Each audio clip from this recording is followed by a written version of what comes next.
सुबह के 9:30 बजे आपके साथ में नंदिता कुडेशिया हूँ। अब पाकिस्तान का कोई गुनाह माफ नहीं किया जाएगा। दुनिया के 2 बड़े मंचों से 2 बड़े हमले कर प्रधानमंत्री नरेंद्र मोदी ने पाकिस्तान को ये साफ संदेश दे दिया है। ये वही मोदी है जो बीते साल 25 दिसंबर को नवाज शरीफ को बर्थडे विश करने लाहौर चले गए थे। लेकिन सर्जरी के बाद जब से नवाज शरीफ का दिल बदला है, तब से पीएम मोदी ने भी अपना इरादा बदल लिया है। नवाज का दिल सर्जरी के बाद क्यों बदला, ये बताने से पहले आप देखिए पीएम मोदी को बीते 72 घंटे में पाकिस्तान पर दूसरा बड़ा हमला उन्होंने कैसे किया, ये दिखा।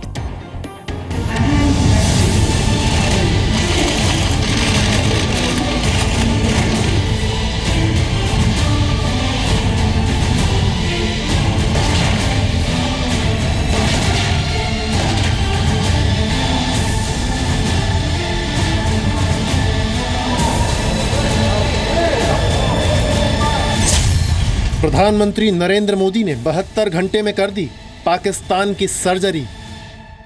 Rising export of terror, growing radicalisation through ideology of hatred and spread of extreme violence define the landscape of common security threats to our society. 72 घंटे में आतंक की जन्नत पाकिस्तान पर, मोदी का डबल अटैक। 5 सितंबर को चीन की सरजमी से प्रधानमंत्री नरेंद्र मोदी के सीधे हमले से पाकिस्तान उबरा भी नहीं था कि अब लाओस की धरती से पीएम मोदी ने पाकिस्तान पर एक और हमला बोल दिया। लाओस में आसियान सम्मेलन के दौरान प्रधानमंत्री नरेंद्र मोदी ने पाकिस्तान को आतंक का निर्यातक देश बताया और आसियान के सदस्य देशों को भी इस बड़े खतरे से आगाह किया। Rising export of terror, growing radicalization through ideology of hatred and spread of extreme violence define the landscape of common security threats to our societies. The threat is local, regional and transitional at the same time. PM Modi ने इस बयान में पाकिस्तान का नाम नहीं लिया, लेकिन समझने वालों को ये समझते देर नहीं लगी कि आतंकवाद के निर्यातक का मतलब पाकिस्तान से है। प्राइम मिनिस्टर साहब मोदी अपना पूरा दम लगा रहे हैं कि ये पाकिस्तान से जो टेररिज्म हो रहा है, इसको पूरी साउथ एशिया से, आसियान से, चीन के साथ और अमेरिका के साथ मिलके पाकिस्तान को बताना पड़ेगा। पीएम मोदी ने आसियान देशों से आतंकवाद की परवरिश करने वाले मुल्कों के खिलाफ एकजुट होने की अपील की। इससे पहले 5 सितंबर को चीन में G20 सम्मेलन के दौरान प्रधानमंत्री नरेंद्र मोदी ने पाकिस्तान को आतंकवाद का स्पॉन्सर कहा था। हमें उम्मीद है कि अंतर्राष्ट्रीय समुदाय आतंकवाद से निपटने के लिए एकजुट होकर एक सुर में बात करेगा। आतंकवाद का समर्थन और स्पॉन्सर करने वालों की पहचान होनी चाहिए। उन्हें कोई इनाम नहीं मिलना चाहिए। कुछ देश ऐसे हैं जो आतंकवाद को स्टेट पॉलिसी की तरह इस्तेमाल करते हैं। भारत आतंकवाद पर जीरो टॉलरेंस की पॉलिसी अपनाता है। हमारे लिए आतंकवादी सिर्फ आतंकवादी ही है। इससे पहले भी कई मौकों पर प्रधानमंत्री नरेंद्र मोदी कह चुके हैं कि पाकिस्तान भारत के खिलाफ आतंकवाद को बढ़ावा दे रहा है। कभी गुड टेररिज्म, बैड टेररिज्म, वो जाने अनजाने में आतंकवाद को एक अलग प्रकार की ताकत पहुंचाता है। कश्मीर पर झूठ का एजेंडा चला रहे पाकिस्तान के शरीफ ब्रदर्स भी पीएम मोदी के आक्रामक तेवर से खौफ में हैं। उन्हें समझ में नहीं आ रहा कि पहले कश्मीर का एजेंडा आगे बढ़ाएं या पीएम मोदी का जवाब तैयार करें, या फिर बलूचिस्तान से लेकर लंदन और बर्लिन तक पाकिस्तान के खिलाफ उठ रही जोरदार आवाजों को दबाया जाए। भारत अगर जो आगे बढ़े, जहां इन्वेस्टमेंट आ रही है, तो पूरी दुनिया का फायदा होगा। अगर जो हमारे जो पड़ोसी टेररिज्म बंद करे, तो प्राइम मिनिस्टर साहब ने बिल्कुल दम लगाया हुआ इसके ऊपर और सब उसके साथ सहमत है। 15 अगस्त को लाल किले से पाकिस्तान के खिलाफ आक्रामक रणनीति की शुरुआत के बाद से अब तक हर मोर्चे पर भारत ने पाकिस्तान को कटघरे में खड़ा किया है। पीएम मोदी की इस रणनीति का असर ये हो रहा है कि दुनिया धीरे धीरे इस सच को मानने लगी है कि पाकिस्तान आतंकवादियों के लिए जन्नत और अमन पसंद इंसानों के लिए नर्क है। ब्यूरो रिपोर्ट, जी मीडिया। पाकिस्तान के खिलाफ पीएम मोदी का ये आक्रामक तेवर पाकिस्तान समेत दुनिया के कई मुल्कों को इसलिए भी परेशान कर रहा है क्योंकि करीब 3.5 महीने पहले तक जब नवाज शरीफ लंदन में हार्ट सर्जरी करा रहे थे, तब तक पीएम मोदी और नवाज शरीफ के बीच बेहतर रिश्ते थे। लेकिन नवाज की सर्जरी के बाद नवाज का दिल अचानक क्यों बदल गया? प्रधानमंत्री बनने के बाद पीएम मोदी ने नवाज शरीफ को दिल्ली बुलाया, उनकी खातिरदारी की। साड़ी शॉल डिप्लोमेसी से भारत पाकिस्तान के रिश्तों में मिठास घोलने की कोशिश हुई। 27 मई 2014 को नवाज की मां को पीएम मोदी ने शॉल भेजी, तो 5 जून 2014 को मोदी की मां के लिए नवाज ने पाकिस्तान से साड़ी भेजी। 5 सितंबर 2014 को नरेंद्र मोदी के लिए नवाज शरीफ ने आम भेजे। 25 दिसंबर 2015 को नवाज शरीफ को जन्मदिन की बधाई देने पीएम मोदी लाहौर चले गए। 2 जनवरी 2016 को पठानकोट आतंकी हमले के बाद भारत पाकिस्तान के बीच तनाव बढ़ना शुरू हुआ, लेकिन मोदी नवाज के रिश्तों में गर्माहट 31 मई 2016 तक बरकरार रही। 31 मई को लंदन में नवाज शरीफ की सर्जरी हुई तो पीएम मोदी ने फोन कर नवाज का हालचाल पूछा, लेकिन सर्जरी के बाद जैसे ही नवाज लंदन से पाकिस्तान लौटे, उनका दिल बदल गया। पाकिस्तान के आर्मी चीफ जनरल राहिल शरीफ के दबाव में आकर नवाज शरीफ ने भारत के खिलाफ जहर उगलना शुरू कर दिया। नवाज कश्मीर को पाकिस्तान बनाने का ख्वाब देखने लगे। पीएम मोदी कुछ दिनों तक नवाज की हरकतों को नजरअंदाज करते रहे, ये सोचकर कि नवाज सुधर जाएंगे, लेकिन नवाज नहीं सुधरे। तब जाकर पीएम मोदी ने पाकिस्तान के शरीफ ब्रदर्स की हरकतों को सुधारने के लिए लाल किले से आक्रामक तेवर दिखाने शुरू किए, जो अब तक जारी हैं।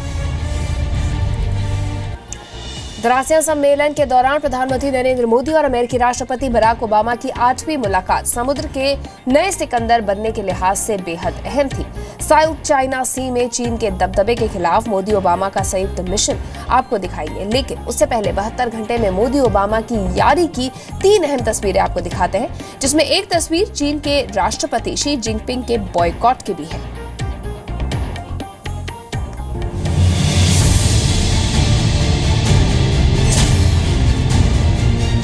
दुनिया के सबसे ताकतवर मुल्क के राष्ट्रपति बराक ओबामा और दुनिया के सबसे शक्तिशाली मुल्क के तौर पर उभर रहे हिंदुस्तान के प्रधानमंत्री नरेंद्र मोदी की दोस्ती की ये 3 तस्वीरें बीते 72 घंटों की हैं। पहली तस्वीर लाओस में आसियान सम्मेलन में संबोधन के बाद पीएम मोदी और बराक ओबामा की मुलाकात की। 15 सेकंड के इस वीडियो में ओबामा पीएम मोदी के स्टाइल की कॉपी कर रहे हैं। इस वीडियो में बराक ओबामा और पीएम मोदी एक साथ हैं और मीडिया कर्मी तस्वीरें खींच रहे हैं। इस दौरान ओबामा ने पीएम मोदी के जैकेट की ओर इशारा किया और कहा कि इनके जैकेट के सारे बटन बंद हैं, इसलिए वो भी पहले अपने कोट के बटन लगाएंगे। ओबामा के इस मजाक पर सभी हंसने लगे। ये वीडियो दरअसल मोदी ओबामा की जिगरी दोस्ती का सबूत है। दूसरी तस्वीर भी लाओस की। बुधवार को डिनर के दौरान पीएम मोदी और बराक ओबामा चीयर्स कर रहे थे। इस तस्वीर के बीच में ब्रुनेई के सुल्तान है। वहीं ये वीडियो मोदी ओबामा की दोस्ती और जिनपिंग के बायकॉट की है।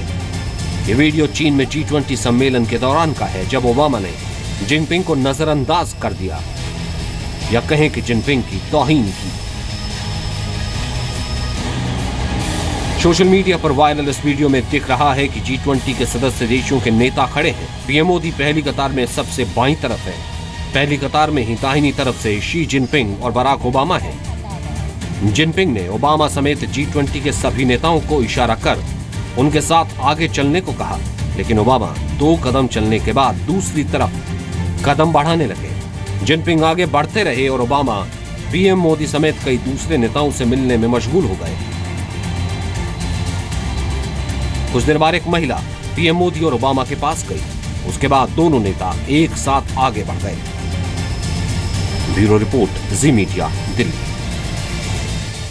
शी जिनपिंग ने G20 सम्मेलन में ओबामा की तौहीन की थी, तो ओबामा ने जिनपिंग को नजरअंदाज कर इसका पूरा बदला कर लिया। लेकिन चीन के खिलाफ सबसे बड़ा हमला हुआ लाओस आसियान सम्मेलन में। अमेरिका और भारत ने साउथ चाइना सी में चीन के दावे को चुनौती दी है।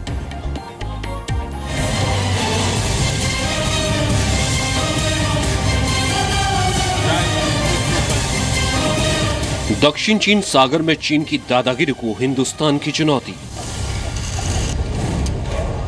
समंदर पर कब्जा करने के चाइनीज इरादों के खिलाफ महागठबंधन।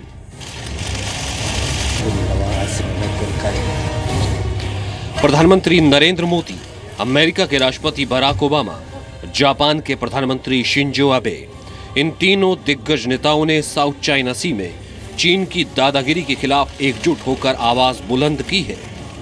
आसियान सम्मेलन के दौरान प्रधानमंत्री नरेंद्र मोदी ने कहा कि समुद्र की सुरक्षा साझा जिम्मेदारी है। भारतीय समुद्री कार्गो को लेकर संयुक्त राष्ट्र के बनाए गए नियमों का पालन करता है और सभी को अंतर्राष्ट्रीय कानून का सम्मान करना चाहिए। आपके ऊपर प्रबंध है कि जो UNCLOS का डिसीजन है साउथ चाइना सी पे, आपको मानना पड़ेगा। भारत ने ये कड़ा नहीं बोला, लेकिन ये बोल दिया कि आपको इंटरनेशनल लॉ का पालन करना पड़ेगा। अमेरिकी राष्ट्रपति बराक ओबामा ने चीन को चेतावनी दी कि वो साउथ चाइना सी पर कब्जे की जिद छोड़कर अंतर्राष्ट्रीय कानून का पालन करे। ओबामा ने आसियान सम्मेलन के दौरान कहा, जुलाई में इंटरनेशनल कोर्ट के ऐतिहासिक फैसले ने साउथ चाइना सी में अधिकारों को साफ करने में मदद की है। ये फैसला चीन को मानना होगा।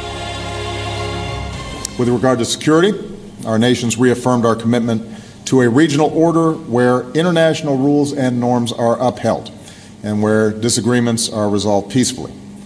There was recognition of the importance of the international arbitration ruling in July, which is legal and binding, and which clarified maritime claims by the Philippines and China in the South China Sea. We discussed the importance of claimants adhering to steps to which they've already agreed, including respecting international law, not militarizing disputed areas, and not occupying uninhabited islands, reefs, and shoals.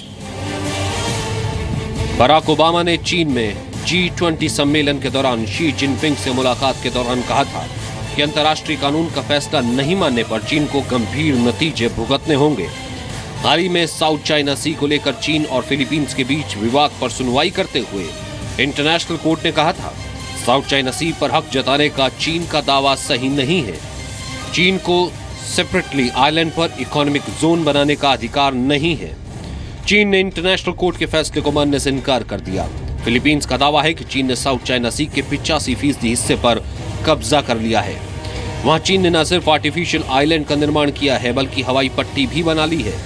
यहां तक कि बड़ी तादाद में चीन के सैनिक वहां तैनात हैं। साउथ चाइना सी से सटे फिलीपींस, वियतनाम, मलेशिया, ताइवान और ब्रुनेई जैसे देश भी चीन की इस विस्तारवादी और अड़ियल कदम का विरोध कर रहे हैं। जापान भी चीन के खिलाफ है, लेकिन चीन है कि अपनी जिद पर कायम है। आपको बता दें, साउथ चाइना सी में तेल और गैस के बड़े भंडार दबे हुए हैं। इस इलाके में 213 अरब बैरल तेल और 900 trillion cubic feet natural gas का भंडार है। इस समुद्री रास्ते से हर साल 7 लाख करोड़ डॉलर का बिजनेस होता है। दुनिया के 1/3 व्यापारिक जहाज इस समुद्री इलाके से गुजरते हैं।